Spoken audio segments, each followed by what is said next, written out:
2 June আমি এই ভিডিওটা বানাইতেছি। এই ভিডিওটা অবশ্যই দেখবেন সবাই, আশা করি। দেখেন, এই জুস কারে দিবেন? 30,000 যুবকের স্বপ্ন ভেঙে গেছে 31শে মে, আজকে 2 জুন। তারপর দেখেন হাজার হাজার কর্মী এই মালয়েশিয়া কুয়ালালামপুর এয়ারপোর্টে বসে রয়েছে। দোষ কারে দিবেন? এজেন্সির, না যারা কর্মী আসছে তাদের? এরাও তো লাখ লাখ টাকা খরচ করেছে, 5 থেকে 6 লাখ 7 লাখ টাকা খরচ করে আসছে। দোষ কারে দিবেন বলেন? ভিডিওর নিচে অবশ্যই কমেন্ট করে। আসসালামু আলাইকুম সুপ্রিয় দর্শক, সবাই কেমন আছেন? আশা করি আলহামদুলিল্লাহ ভালো আছেন। এই যে মালয়েশিয়া, এই মালয়েশিয়া আসার জন্য 30,000 যুবকের স্বপ্ন ভেঙে গেছে, এটা তো সবাই জানেন। দেখেন, এয়ারপোর্টে আজকে ভিডিওটা বানাইতেছি 2 জুন। 2 জুন ভিডিওটা বানাইতেছি বিকালবেলা। আমার এই যে স্ক্রিনে যে ফটোটা দেখতেছেন, এই ফটোটা আমি কিছুক্ষণ আগে ফেসবুকে ঢুকে আজকের এয়ারপোর্ট, মালয়েশিয়া কুয়ালালামপুর এয়ারপোর্টের আজকের চিত্রটা দেখলাম। যে আজকে পর্যন্ত এখনো মানুষ, হাজার হাজার মানুষ কুয়ালালামপুর এয়ারপোর্টে শেয়ার হয়েছে। 2 দিন 3 দিন 4 দিন হয়ে গেছে, তারপরে কোনো বসেরা রিসিভ করে না। এই পরিস্থিতিতে হাজারো মানুষ এই মালয়েশিয়ার মাটিতে পড়ে রয়েছে এখনো বর্তমান। কি বলবো, দুঃখের কথা।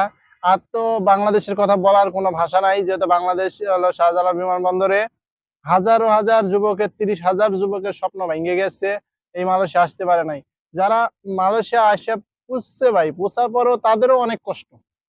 যে স্ক্রিনে ছবিগুলো দেখতেছেন, খাবার নাই, দাবার নাই, ওই যে বাড়ির থেকে গোসল করে আসছে, এই গোসল করা অবস্থা দিয়ে আছে।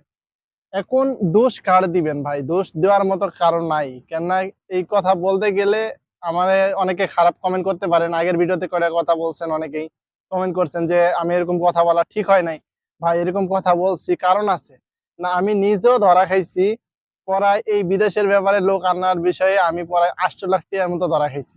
ধরা খাওয়ার কারণে আমারও মনের মধ্যে ক্ষোভ আছে। যদি ভাই বাজারে বলা হয় ভাই মালয়েশিয়ার পরিস্থিতি ভালো না, মালয়েশিয়া যাইও না, তাহলে ডাইরেক্ট উত্তর বলে যে তোমরা লাখ লাখ টাকা কামাইবা, আমাদের কি কামানোর ইচ্ছা নাই।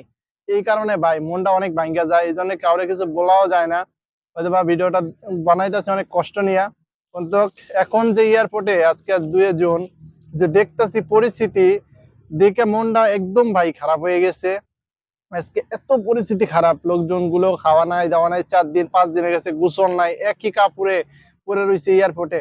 কি একটা পরিস্থিতি! এমনি মা বাবা ভাই বোন ছাইরে আমরা যে প্রবাসে আসি, প্রবাসে এমনিতে যে কতটা কষ্ট সেটা তো আমরা অবশ্যই বুঝি যারা প্রবাসে আছি। আর দ্বিতীয়ত, এমনিতে কাজ পাবে কি পাবে না এটা তো পরের বিষয়।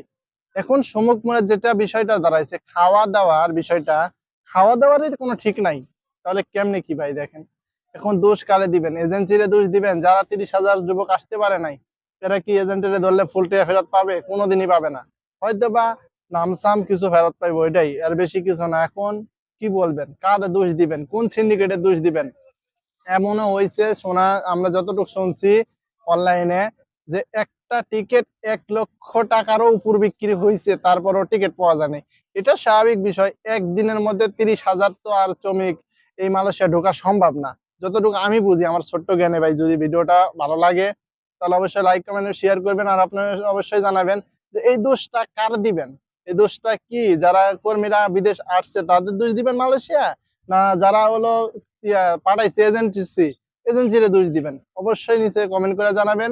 আর ভিডিওটা যদি ভালো লাগে তাহলে অবশ্যই লাইক কমেন্ট এবং শেয়ার করে দিবেন। আজকে 2 জুন এই ভিডিওটা বানাইতেছি। আসসালামু আলাইকুম, সবাই ভালো থাকবেন। আল্লাহ হাফেজ।